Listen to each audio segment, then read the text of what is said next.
দেখা সামনে গাইস মাছ এইটা বৰালি যাও বৰালি ইউ ডাঙৰ ডাঙৰ বাল্টিং কি আছে বটল দান ৰদি 6 কেজি মান 7 কেজি মান হৈ যাব হয় 7 কেজি মান হ'ব আমি ধৰিছিলো জানত ডায়মন্ড সিটি 800 কুচিয়া গিটাও বৰ ডাঙৰ ডাঙৰ ন ধৰ এই চলটো যে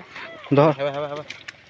এই ওই চল পটকাই দি ডাঙৰ চল দেই ডাঙৰ চলটো খাই গলি ন মোক সেইকেইটা মাছ ধৰাকেইটা খোৱা হৈছে বাৰু বৰ্তমান এইটো শইকীয়া হয়